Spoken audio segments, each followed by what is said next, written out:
வணக்கம். ஆர்எஸ் அபூர்வ சமையலுக்கு உங்களை அன்புடன் வரவேற்கிறேன். இன்னைக்கு நம்ம ராகி மாவு வச்சு உப்புமா எப்படி செய்வது அப்படின்னு சொல்லிட்டு இன்னைக்கு நம்ம பார்ப்போம். அதுக்கு தேவையான பொருட்கள் என்னென்ன அப்படின்னு சொல்லிட்டு நம்ம இப்போ முதல்ல பார்த்துருவோம். பச்சை மிளகாய் 2,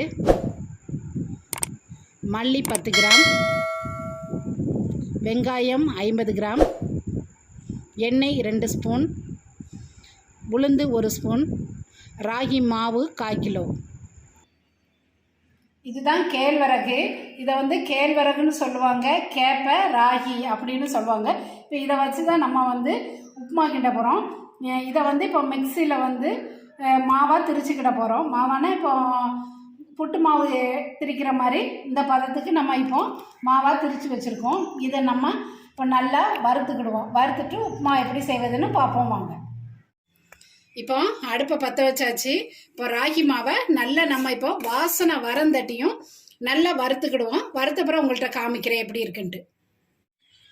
இப்போ மாவை நல்லா வறுத்தாச்சு. இப்போ ராகி மாவுடைய வாசனை நம்மளுக்கு நல்லா வருது.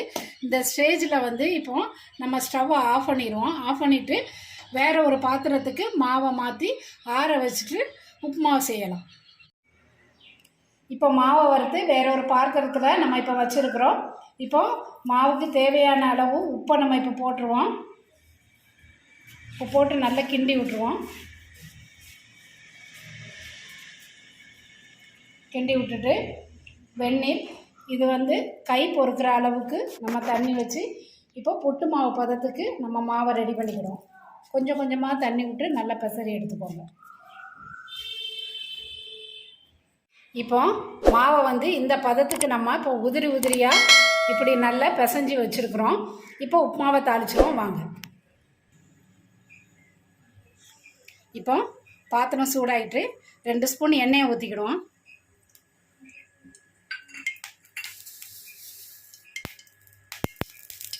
எண்ணெய் சூடாயிட்டு கடுகு போட்டுக்கிடுவோம். கடுகு நல்லா வெடிக்கட்டும்.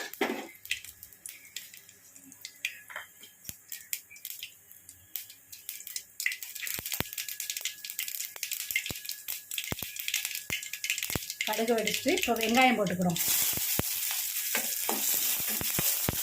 வெங்காயம் நல்லா வதங்கட்டும். இப்போ வெங்காயம் கொஞ்சம் வதங்கிட்டு இருக்குது. உளுந்து, பச்சை மிளகாய், கருவேப்பிலை எல்லாத்தையும் போட்டு நல்லா இப்போ வதக்கிடுவோம். இப்போ வெங்காயம் எல்லாம் நல்லா வதங்கிட்டு இப்போ நம்ம எடுத்து வச்சுருக்க கொத்தமல்லி இலையில் பாதியை போட்டுக்கிடுவோம். போட்டு ஒரு கிண்டி விட்டுட்டு இப்போ விரவி வச்சுருந்த நம்மளுடைய ராகி மாவை இதில் போட்டுருவோம். இப்போ நல்லா கிண்டி விட்டுக்கிடுவோம்.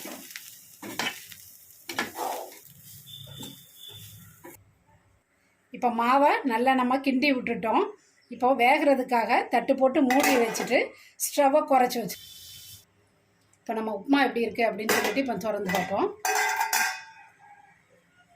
இப்போ நல்ல உப்புமாவை ஒரு 2 தடவை நல்லா கிண்டி விட்டுக்கிடுவோம். இந்த மாதிரி கிண்டி விட்டுக்கிட்டு மூடி வச்சுருவோம். மூடி வச்சு இதை மாதிரி 2-3 தடவை திறந்து எடுத்து நம்ம கிண்டி விட்டுனா நம்ம உப்புமா ரெடி ஆயிடும். இப்போ நம்ம உப்புமா எப்படி இருக்குன்னு சொல்லிட்டு நம்ம இப்போ பார்ப்போம்.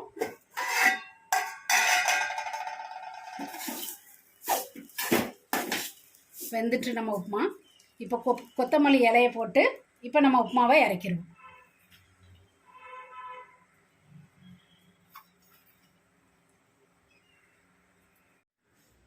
இப்போ நம்மளுடைய சுவையான ராகி உப்புமா ரெடி ஆயிட்டு எப்படி இருக்குது அப்படின்னு சொல்லிட்டு நம்ம இப்போ சாப்பிட்டு பார்ப்போம் வாங்க.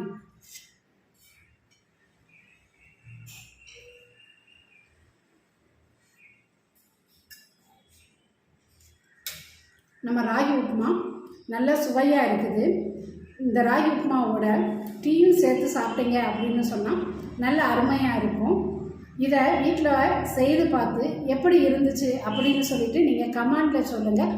ஆர்எஸ் அபூர்வ சமையலுக்கு ஆதரவு தாருங்கள்.